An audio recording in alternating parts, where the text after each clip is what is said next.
A very warm welcome to viewers in Seoul, the Akwa State capital, and from around the world. This is Worldview. My name is Xavier Robert, and on our top stories today, head of Niger's presidential guard, Abdulrahman Tiani, names himself head of transitional government in the West African country 2 days after his unit overthrew democratically elected President Mohamed Bazoum. Ukraine's military claims success on one of the front lines in southeast Ukraine. Hong Kong strikes down government's request to ban from internet unofficial anthem of the island's pro-democracy movement. The details shortly.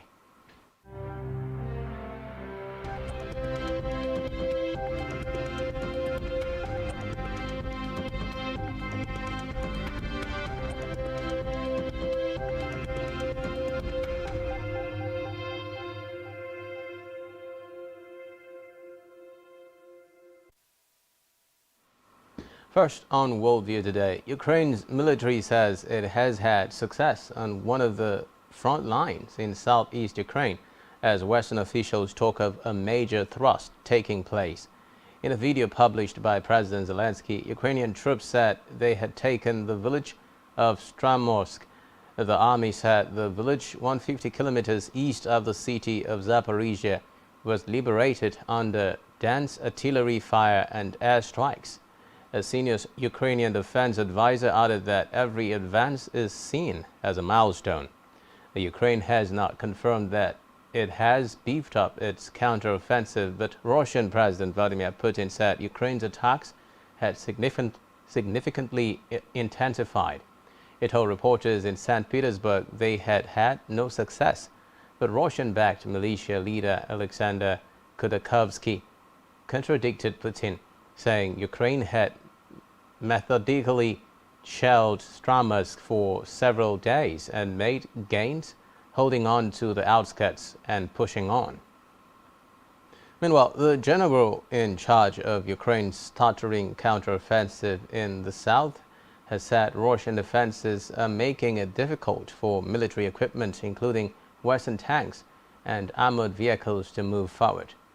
General Alexander Tanavsky says his forces are struggling to overcome multi-layered minefields and fortified defensive lines. He says Russia's military has displayed professional qualities by preventing Ukrainian forces from advancing quickly. Egypt's President Abdel Fattah el-Sisi has urged Vladimir Putin to renew the deal allowing Ukraine to export grain at a summit the Russian president is hosting. Abdel Fattah el-Sisi said it was essential that the deal be revived and called for an urgent solution to supply the poorest African countries. Recall that Russia quit the deal last week and has since bombed Ukraine's Black Sea ports. Putin says the West was not keeping its side of the bargain and has offered Russian grain to 6 African countries. He said Russia would deliver the grain for free. Reports now say that Egypt is a key buyer of grain via the Black Sea route and is particularly vulnerable to global food price shocks. In response, Putin insisted that rising food prices were a consequence of Western policy mistakes that predated the war with Ukraine. He also claimed the grain deal had not been getting grain to the poorest countries and said Russia was ready to provide its own grain to help avoid a global food crisis. Away from that, soldiers in the West Africa country of Niger late Wednesday announced a coup on national TV. They said they had dissolved the constitution, suspended all institutions, and closed the nation's borders. Niger President Mohamed Bazoum has been held by troops from the Presidential Guard since early Wednesday. He was promised Washington's unwavering support in a call from U.S. Secretary of State Antony Blinken. The UN Secretary General Antonio Guterres also said he had spoken to the president and offered the UN's full support to the uranium-rich country. Bazoum is a key Western ally in the fight against Islamist militancy in West Africa Two neighboring countries, Mali and Burkina Faso, have experienced coups triggered by jihadist uprisings in recent years. In both countries, the new military leaders have fallen out with France, the former colonial power, which also formerly ruled Niger, a vast arid country on the edge of the Sahara Desert and one of the poorest nations in the world. Meanwhile, Foreign Minister Hazzoumi Massoudou has declared himself the head of state and called on all Democrats to make this adventure fail. Niger's President Mohamed Bazoum took to social media with a defiant vow to protect hard-won democratic gains a day after he was toppled in a military coup.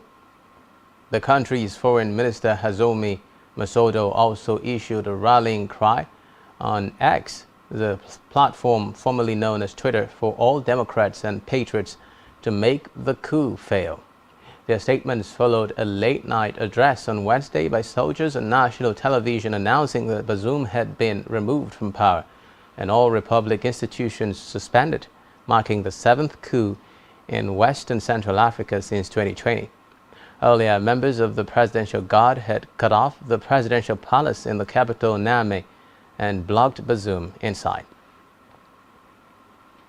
In a related development, the United Nations UN says it has suspended its humanitarian operations in Niger after soldiers announced the overthrow of the country's elected president.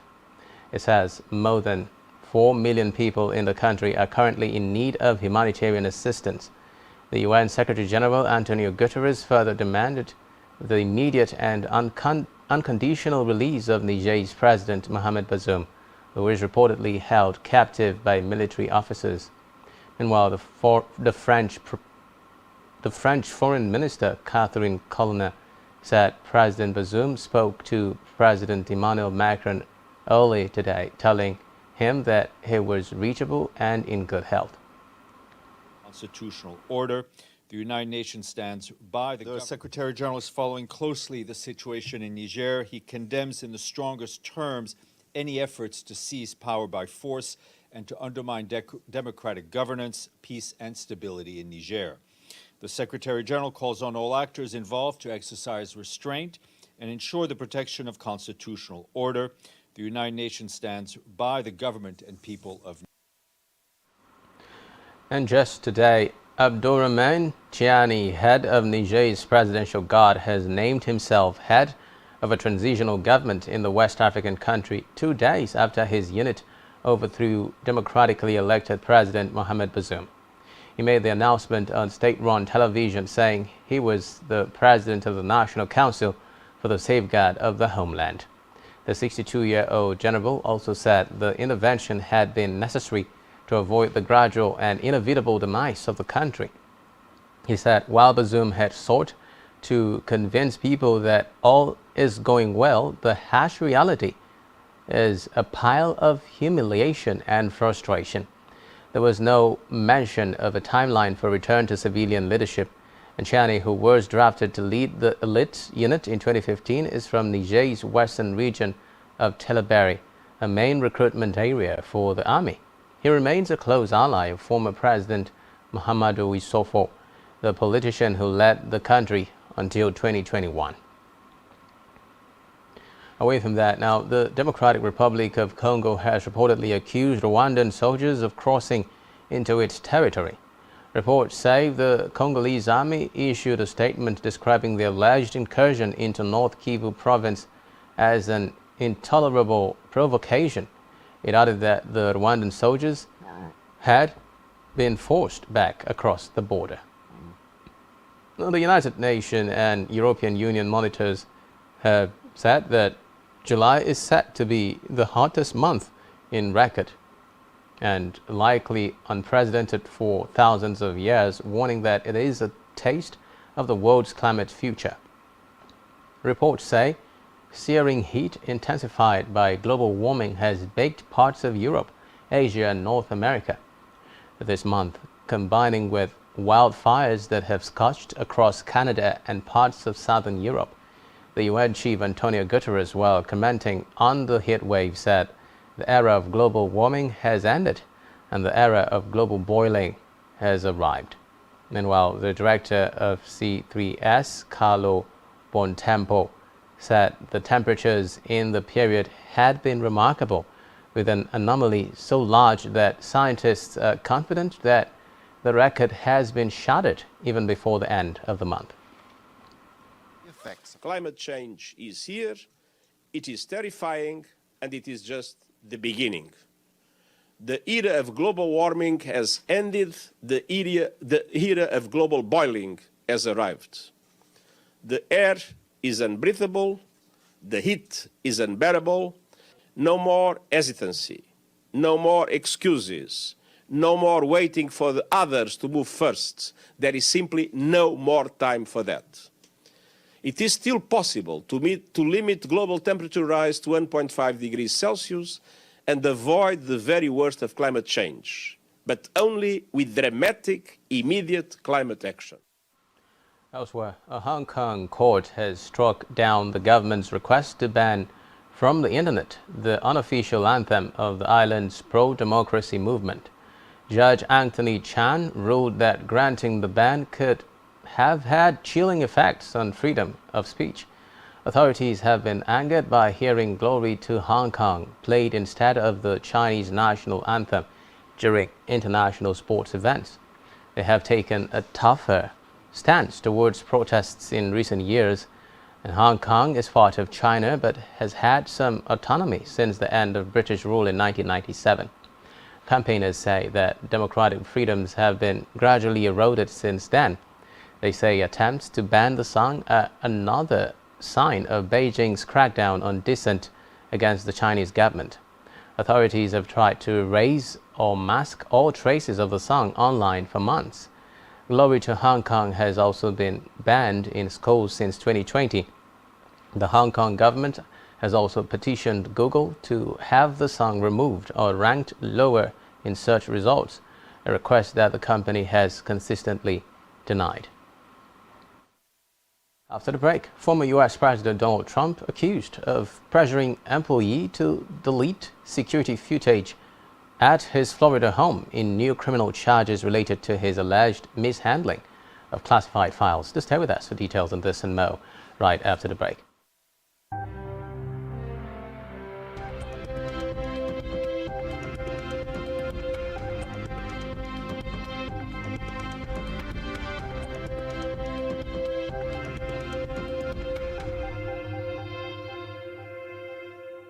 Nigerian police, which is the only one allowed by grossly abused. Our governors have to share police powers with the president as stipulated by the Constitution. We do not have a federal government police force. We have the Nigerian police force, which shall be administered, organized, and supervised by the Nigerian police force. No, my lord, I want to say something. I want to say something here.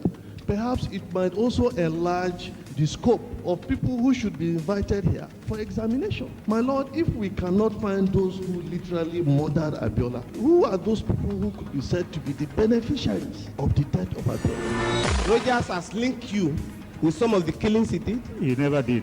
He linked you with the attempted murder of Hebrew. He did not. My lord, the Matters Council is leading the evidence in our matters. Is this an adversary proceeding? It's not, my lord, but you can't be talking about cases which are in court, Is my this lord. an adversary proceeding? It's not, my lord. These cases are in court, my lord. I'm just reminding your lordship. My lord, sorry, my lord, I think I'll be in cross-examination. Legally Speaking, a program that deals with legal issues and questions we face as citizens of this amazing country, Nigeria. Legally Speaking. Join us every Friday from 5 p.m. to 6 p.m. for Legally Speaking.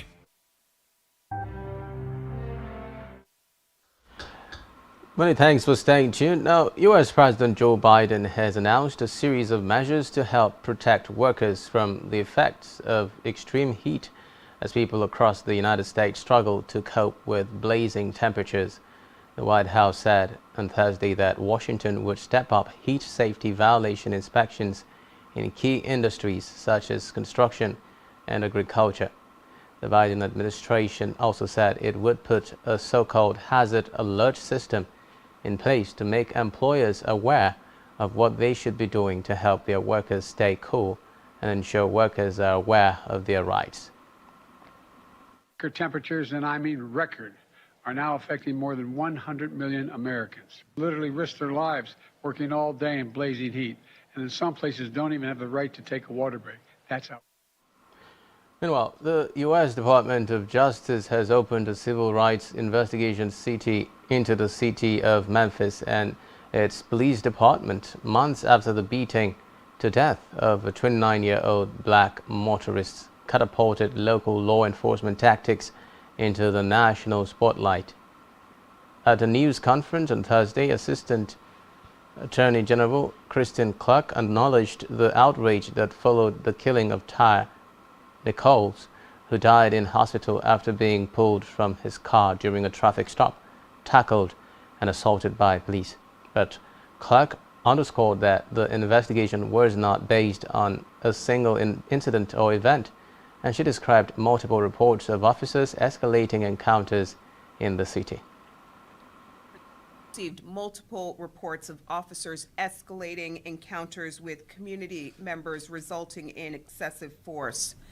There are also indications that officers may use force punitively when faced with behavior they perceive to be insolent. The information we reviewed also shows that officers may use force against people who are already restrained or in custody. At times, the use of force practices results in serious physical injuries.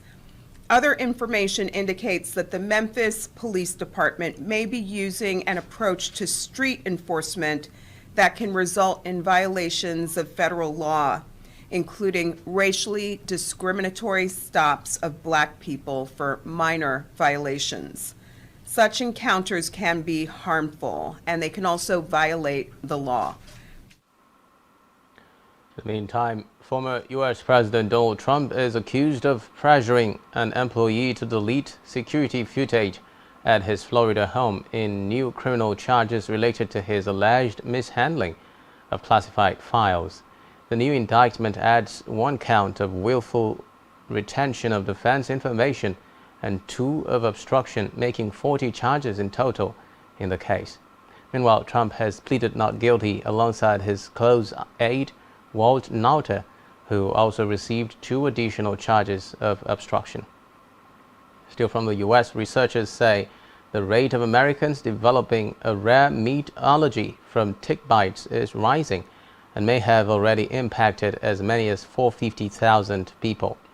New data released by the Centers for Disease Control and Prevention (CDC) yesterday shows a steep increase in cases of alpha-gal syndrome. The allergy triggers a possibly life-threatening reaction to several types of meat or animal products. U.S. scientists have traced alpha-gal to saliva from the Lone Star tick.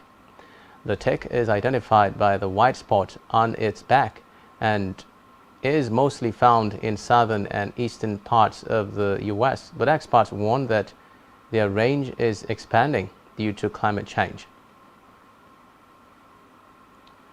Away from that, the Greek Air Force had to evacuate F-16 fighter jets from their base on Thursday after heat from wildfires triggered powerful explosions at an ammunition depot. Shock waves were felt miles away, and 133 residents of the nearby town of Nea Anchialos escaped by sea. The coastal base is home to the Greek Tactical Air Force's 111 Combat Wing. F-16 air-to-surface missiles and bombs are stored at the depot 6 kilometers north of the runway and plains. As the wildfire reached the western end of the base on Thursday evening, police set up a security perimeter, and the area was rocked by several powerful explosions, including a dramatic blast. No one was hurt, but windows were shattered in Nea Anchialos, and several villages in the area were evacuated as church bells rang out, warning residents to leave their homes. The shock wave was felt some distance up the coast of the Magnesia region in the city of Volos. A major wine cooperative just outside Nea Anchialos went up in flames. Elsewhere, officials have confirmed that Singapore today executed a woman for the first time in almost 20 years. Singaporean national Saridewi Jamani aged 45, was found guilty of trafficking 30 grams of heroin in 2018. She is the second drug convict to be executed this week, after fellow Singaporean Maud Aziz bin Hussein, and the 15th since March 2022.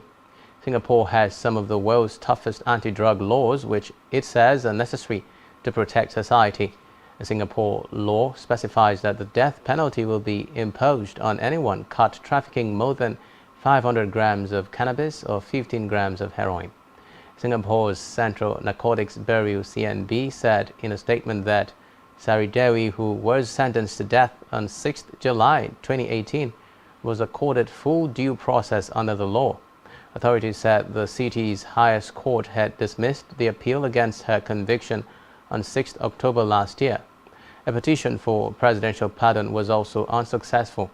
Her execution comes just 2 days after Aziz was hanged on Wednesday following his conviction of trafficking 50 grams of heroin in 2017. In a separate development, Saudi Arabia has summoned Denmark's charge d'affaires over recent burnings of the Quran in Copenhagen.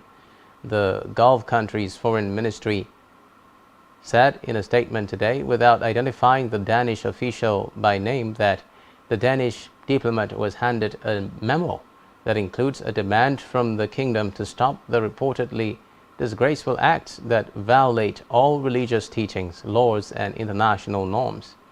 The kingdom's protest comes after far-right activists carried out a number of public burnings of Islam's holy book over the past week in front of the Iraqi, Egyptian, and Turkish embassies in the Danish capital. Away from that, at least 6 people have reportedly been killed and more than 20 wounded after a bomb exploded near a Shia Muslim shrine south of the Syrian capital Damascus, a day ahead of Ashura, a day of mourning observed by Shia Muslims. This is according to the Interior Ministry. The ministry said on Thursday that the blast near the Sayyida Zainab Mausoleum, Syria's most visited Shia pilgrimage site, was caused when a motorcycle exploded near a taxi, calling it a terrorist bombing.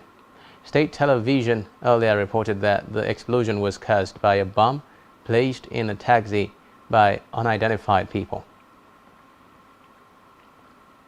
And that's all we have for you at this time. Do ensure to follow us on social media and subscribe to our YouTube channel, all of which you can find on our website, SpectrumTv.ng. You have been watching Worldview on Spectrum TV. My name is Xavier Robert. Bye-bye for now.